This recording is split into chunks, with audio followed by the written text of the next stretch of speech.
नमस्कार दोस्तों आज बेंगलुरु के अंदर एक बड़ी दुखद घटना हो गई है। कल ही जिस आरसीबी ने काफ़ी समय के बाद अपना पहला टाइटल जीता था, उनके लिए एक सम्मान समारोह किया जा रहा था बेंगलुरु के अंदर, क्योंकि वह बेंगलुरु से जुड़ी हुई हैं। नाम भी उनका रॉयल चैलेंजर बेंगलुरु। तो वहाँ पर आज एक घटना हो गई। उस घटना में भगदड़ मच गई और भगदड़ के दौरान 11 लोगों की मौत होने की संभावना है। दोस्तों, जो खुशियां मनाई जा रही थी वह खुशियां मातम में बदल गई बेंगलुरु के लिए। तो यह है बड़ी कष्टदायक घटना है। उम्मीद करते हैं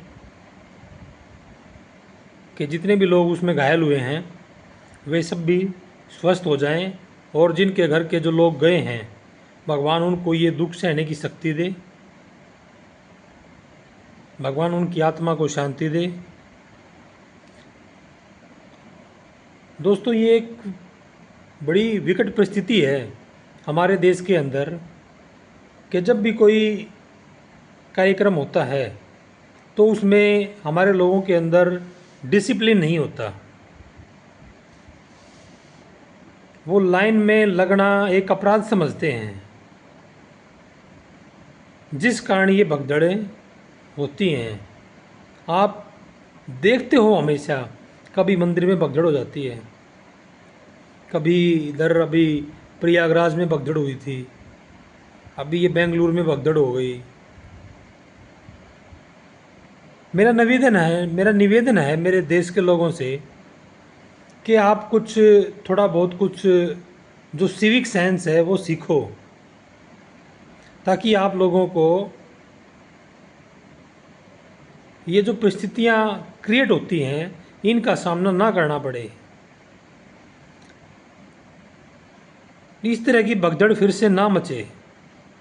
हम जब बाहर विदेशों में जाते हैं तो हम देखते हैं वहाँ पर लोग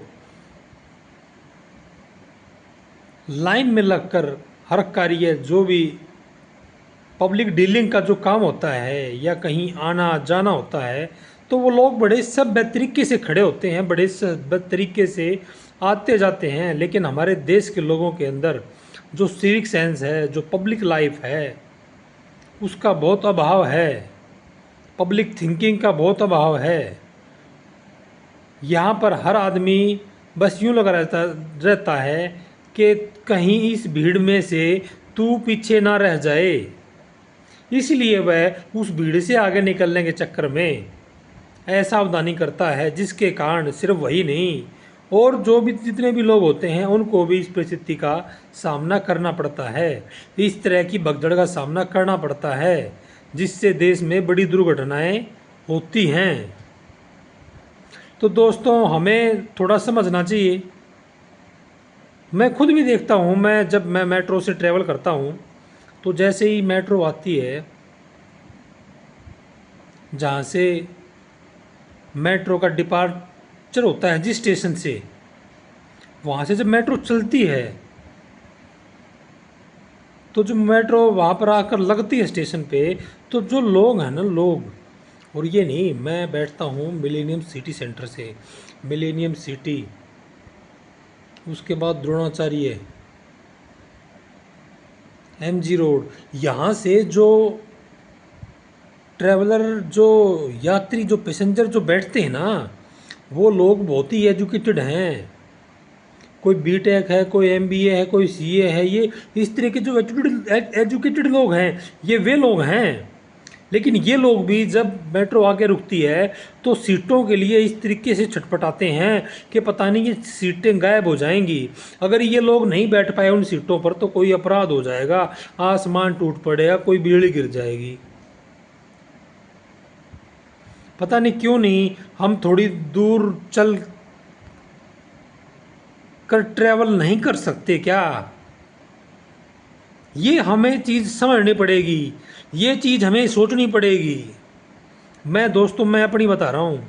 मैं मिलेनियम सिटी से और बहादुरगढ़ तक मैं खड़ा खड़ा भी आ जाता हूँ, लेकिन ये रहता है कि हाँ, और मैं अपनी सीट अगर मैं बैठ भी गया, कोई नीडी आ गया, कोई महिला है, कोई लड़की है, कोई वृद्ध है, मैं अपनी सीट हमेशा उसको ऑफर कर देता हूँ, क्योंकि मैं ये मानता हूँ मैं और क्या दे सकता हूँ।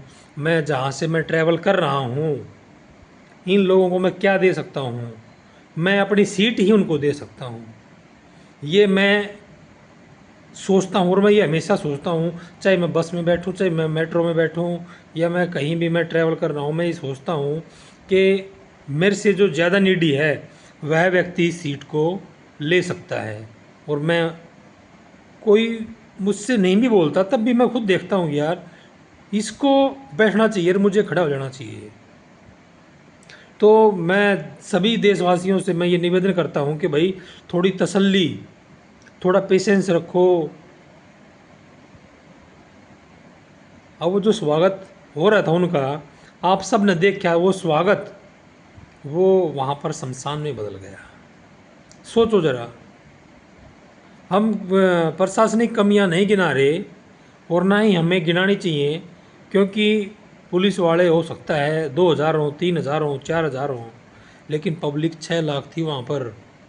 6 लाख लोग पहुँचे हुए थे। उन 6 लाख लोगों को संभालने के लिए 60,000 सिपाही चाहिए।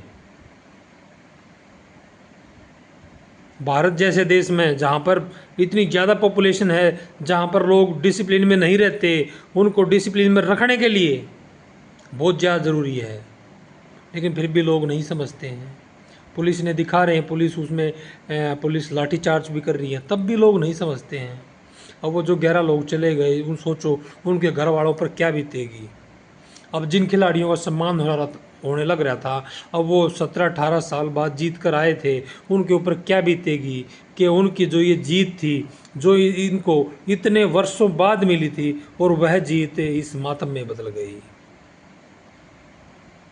तो दोस्तों हमें समझना चाहिए, सिर्फ इसी घटना से नहीं, हमारे देश में अनेकों घटनाएं होती हैं। हमें हर उस घटना से समझना चाहिए जहाँ पर हम लापरवाही करते हैं, जहाँ पर हम खुद लापरवाही करते हैं, हमें समझना होगा, क्योंकि हर कार्य सरकार नहीं कर सकती। जब तक हमारे अंदर खुद सिविक सेंस नहीं आएगी और डिसिप्लिन नहीं आएगा, हम यूं ही मरते रहेंगे। हमें ही समझना है और हमें ही अनुशासन में रहना है। हमको ये चीज़ समझनी होगी, नहीं तो इसी प्रकार से जो खुशियां हैं वो मातम में बदलती रहेंगी।